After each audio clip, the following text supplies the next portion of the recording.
गुरु 108 परम तपस्वी वनचरी परमिति शील शांत श्रमणी 5 वर्ष के जल के त्यागी सुदन सेनानी ज्ञान वृद्धि तपो वृद्धि वय वृद्धि आचार्य श्री 108 नेमी सागर जी महाराज की जय। आचार्य श्री 108 दया सागर जी महाराज की जय। भव्य आत्माएं, आप सभी जानते हैं कि हमारे 24 तीर्थंकर भगवान हैं। जिन 24 तीर्थंकर भगवान के संबंध में हमें बचपन में ही उनके नाम और उनके चिन्ह सिखाए गए थे, लेकिन इसके अलावा हम जब तक उनके संपूर्ण जीवन चरित्र को नहीं जान लेते हैं तब तक हमारी श्रद्धा, आस्था, विश्वास, भक्ति गाढ़ता के साथ जागृत नहीं होती। तो यहाँ हमें अपनी गाढ़ता के साथ श्रद्धा को प्राप्त करने के लिए हमें 24 तीर्थंकर में से आज मल्लिनाथ भगवान के संबंध में जानना है। क्या जानना है सौरभ भैया? उनके जीवन परिचय के बारे में। तो यहाँ मल्लिनाथ भगवान की मूर्ति को हम कैसे पहचानेंगे? तो हमारे आचार्य कहते एक चिन्ह है। वह चिन्ह क्या है? कलश का चिन्ह है। हमारे मल्लिनाथ भगवान पूर्व में किस नाम से थे? विष्णु नाम से थे। कहाँ थे? स्वर्ग में थे। किस स्वर्ग में थे? अपराजित नाम के स्वर्ग में थे। ऐसी अपराजित स्वर्ग में उनने वहाँ की संपूर्ण आयु को व्यतीत करके और फिर जन्म प्राप्त किया। गर्भ में आए। गर्भ किस नगरी में आए? मिथिलापुर नाम की नगरी में आए। किस वंश में आए? इक्ष्वाकु वंश में आए। किसके गर्भ में आए? प्रभावती नाम की माता के गर्भ में आए। पिता श्री कौन थे? कुंभ नाम के पिता थे। कुंभ नाम माने कुंभ राजा उनके पिता थे। वे कुंभ नाम के राजा मिथिलापुर नगरी के राजा थे। ऐसी मिथिलापुर नगरी में हमारे मल्लिनाथ भगवान किस तिथि को गर्भ में आए थे? चैत शुक्ला एकम के दिन वे गर्भ में आए थे। हमारे मल्लिनाथ भगवान का जन्म कहाँ हुआ था? मिथिलापुर नाम की नगरी में जन्म हुआ था। किस तिथि को जन्म हुआ था?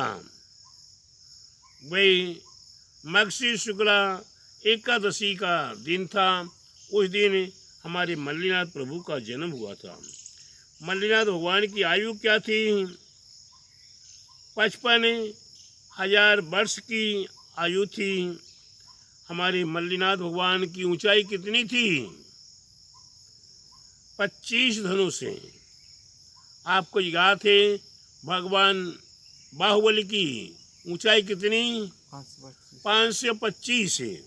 आदिनाथ भगवान की 500। और यहाँ मल्लिनाथ भगवान की 500 धनुष गोल हो गए। कुल कितने बचे? अब 25 धनुष की ऊंचाई रही। हमारे मल्लिनाथ भगवान का वर्ण क्या था? रंग क्या था? वे पीत वर्ण के स्वर्ण के समान हमारे मल्लिनाथ भगवान थे। उन्हें राजपाट करते हुए समय व्यतीत हुआ। संपूर्ण संसार के विभवों को भोगे। स्वर्ग के विभव को स्वर्ग में भोगा और उसके उपरांत वहाँ से आने के उपरांत भी यहाँ संपूर्ण स्वर्ग का ही सुख भोगते रहे। और अंत में अब उन्हें केवल ज्ञान, उन्हें वैराग्य की प्राप्ति का निमित्त कारण बनता है। तो वह वैराग्य किस कारण से हुआ? आर्धवादी भावना, आर्धभावी भावना से उन्हें वैराग्य की प्राप्ति हुई। किस समय हुई थी वैराग्य की प्राप्ति? पूर्वान काल में वैराग्य की प्राप्ति हुई। किस नगरी में वैराग्य की प्राप्ति हुई? तो जहाँ राजपाट कर रहे थे, जहाँ जन्म हुआ था, जहाँ गर्भ में आए थे, वही मिथिलापुर नाम की नगरी में उनका वैराग्य उत्पन्न हुआ। दीक्षा वैराग्य वही मिथिलापुर नगरी में लेने के हुआ। वही किस पालकी में बैठकर गए? जयंती नाम की पालकी में बैठकर वह गए थे। कहाँ गए थे? वन की ओर गए थे। उस वन का नाम क्या था?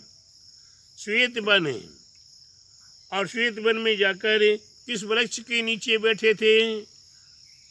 अश्वेत वृक्ष के नीचे बैठकर वह तप करने के लिए बैठे और वहाँ उन्होंने दिगंबरी दीक्षा प्राप्त की। वह तिथि कौन सी थी? माघशीर शुक्ला एकादशी की तिथि थी, यानी कि माघशीर शुक्ला 11 की तिथि को हमारे मल्लिनाथ भगवान ने तप किया था। तब कल्याण स्वीकार किया, मैंने उनने दिगंबरी दीक्षा प्राप्त की।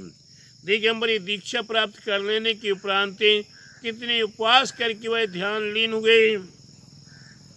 6 उपवास कर संकल्प लेकर वह ध्यान मग्न हो गई। उनके साथ में और कितने मुनिराजों ने दिगंबरी दीक्षा प्राप्त की थी? कितने राजाओं ने दिगंबरी दीक्षा प्राप्त की थी? तो 300 मुनिराजों ने दिगंबरी दीक्षा प्राप्त की थी। मल्लिनाथ भगवान के साथ साथ 300 और भी अन्य राजाओं ने दिगंबरी दीक्षा प्राप्त की। उनका दीक्षा के उपरांत आहार किस नगरी में हुआ? प्रथम आहार चक्रपुर नाम की नगरी में प्रथम आहार हुआ था। आहार प्रथम किसने दिया था? नंदीसेन नाम के राजा ने उन्हें प्रथम आहार दिया था। आहार में क्या दिया था? गाय के दूध से बने हुए पकवान प्रथम आहार में दिए गए थे। छद्मस्ती काल कितना रहा? 6 दिन का छद्मस्ती काल रहा। छद्मस्ती काल के उपरांत उन्हें क्या प्राप्त होता है? केवल ज्ञान की प्राप्ति होती है। तो केवल ज्ञान की प्राप्ति किस वन में होती है? मनोहर नाम के वन में उन्हें केवल ज्ञान की प्राप्ति होती है। किस वृक्ष के नीचे बैठे बैठे तप कर रहे थे? अश्वत्थ वृक्ष के नीचे बैठे बैठे वे तप कर रहे थे। उस वृक्ष के नीचे से उन्हें केवल ज्ञान की प्राप्ति होती है। केवल ज्ञान किस नगरी में? वे मिथिलापुर नाम की नगरी में उन्हें केवल ज्ञान की प्राप्ति। किस समय में? अपराह्न काल में उन्हें केवल ज्ञान की प्राप्ति। और किस तिथि को? वह तिथि भी कौन सी तिथि जो पावन तिथि है? वे माघशीर शुक्ला दूज की तिथि को मल्लिनाथ भगवान ने केवल ज्ञान की प्राप्ति की थी। केवल ज्ञान के उपरांत उन्हें समोषण जिस समोषण में वे विराजमान थे, वह समोषण कितनी लंबाई चौड़ाई का, कितने व्यास को लिए हुए था? 3 योजन का वह समोषण था। समोषण का व्यास था। समोषण में कुल मुनिराजों की संख्या कितनी थी? कुल मुनिराजों की संख्या 40,000 मुनिराजों की संख्या थी। और कुल आर्जिकाओं की संख्या कितनी हुई? 55,000 आर्जिकाओं की संख्या हुई। हमारे मल्लिनाथ भगवान के समोषण में मुख्य गणधर का नाम क्या था? विशाख नाम के मुख्य गणधर हुए। ऐसे कितने गणधर हुए? 20 गणधर हुए। कितने गणधर? 20 गणधर हुए। और ऐसे गणधरों के साथ साथ कुछ आर्जिका, मुख्य आर्जिका का नाम क्या था? मधुसेना नाम की मुख्य आर्जिका थी। कुल श्रावक कितने थे? 1000 श्रावक थे। 1 लाख श्रावक थे और 3 लाख श्रावकाएँ थीं। मल्लिनाथ भगवान के समोषण में कुल श्रावक कितने हुए? 1 लाख श्रावक और 3 लाख श्रावकाएँ थीं। मुख्य श्रोता का नाम क्या था? सार्वभौम नाम के मुख्य श्रोता थे।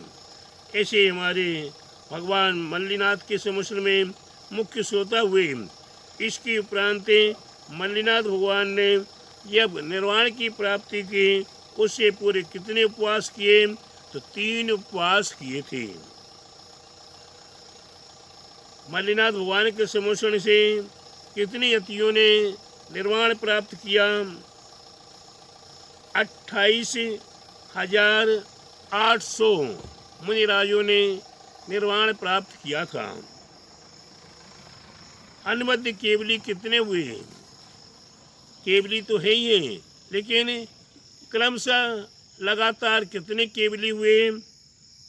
तो 16 केवली हुए, अनवद्य केवली हुए। केवल ज्ञान का कितना समय रहा? 6 दिन कम 57,900 वर्ष केवल ज्ञान का समय रहा। हमारे मल्लिनाथ भगवान को निर्वाण की प्राप्ति होती है।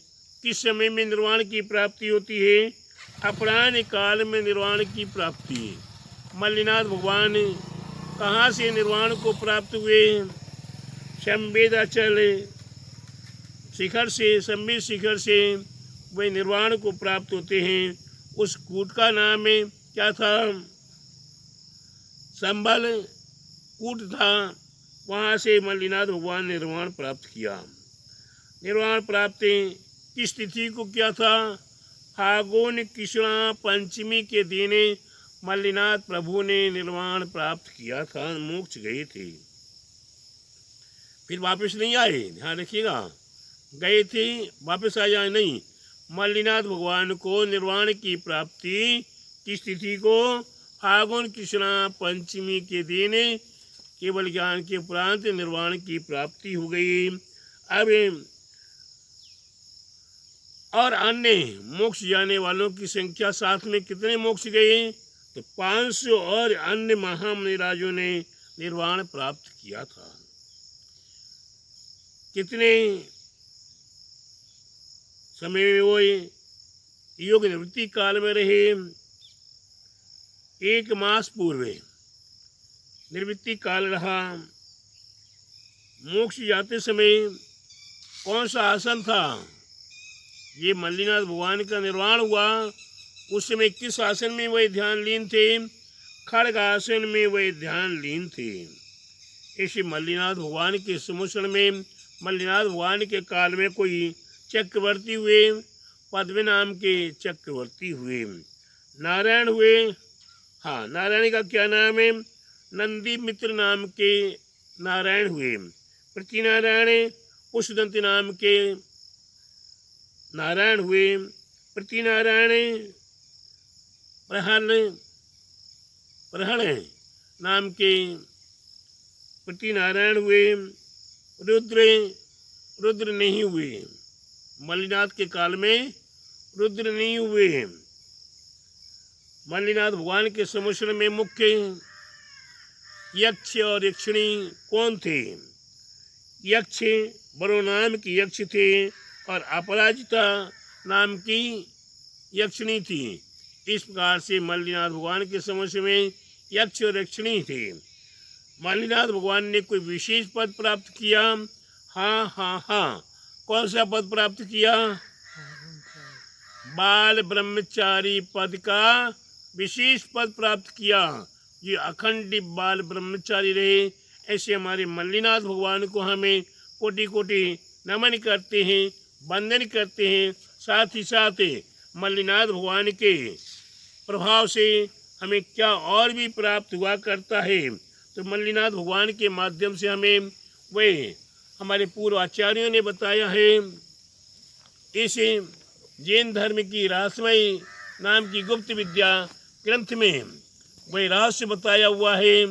उस रहस्य को जानने के लिए हम 24 तीर्थंकर भगवान के यंत्रराज आपके सामने लाते हैं। यह मल्लिनाथ भगवान का यंत्रराज, यहाँ मल्लिनाथ भगवान का महिमाजन यंत्रराज आपके सामने।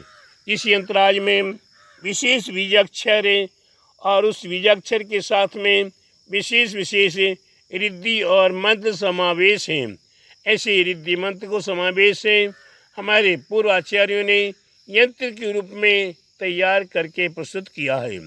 हम भव्यात्मा इस यंत्रराज की आराधना करें, इस यंत्रराज की साधना करें, इस अंतराज के रहस्य को जाने और अपने चिंतित फल को प्राप्त करने के लिए हमें चिंतित फल को प्राप्त करने के लिए, चिंतित कार्यों को प्राप्त करने के लिए और अनेकों प्रकार के भयों से रहित होने के लिए ये हमारे लिए मल्लिनाथ भगवान की आराधना, मल्लिनाथ भगवान की साधना, मल्लिनाथ भगवान के प्रति अपनी श्रद्धा, आस्था, भक्ति जिस प्रकार हमें अर्पण और समर्पण करेंगे उसी प्रकार से हमें फल की प्राप्ति होगी।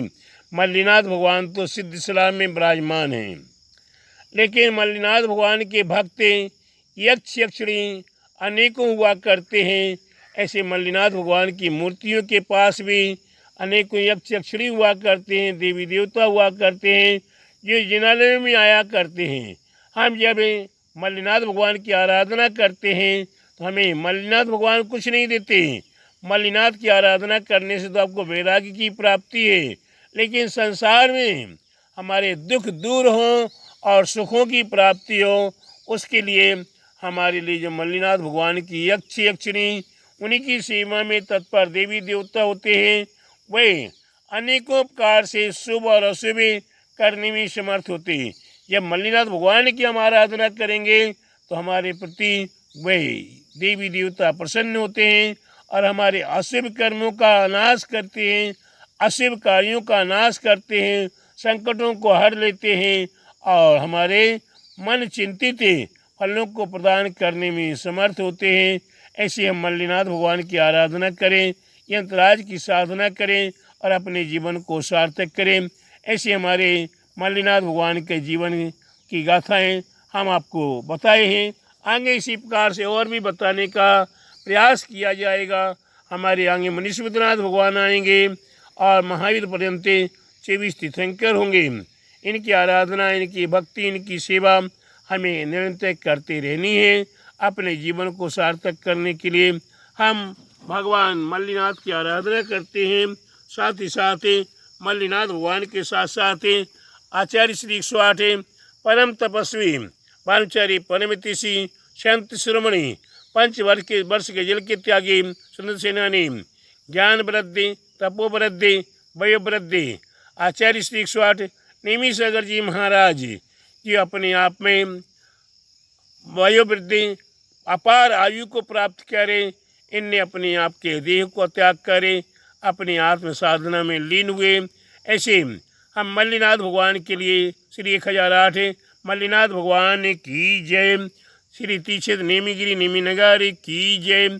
आचार्य श्री 108 नेमी सागर जी महाराज की जय। जय जय। श्री 108 सागर जी महाराज की जय।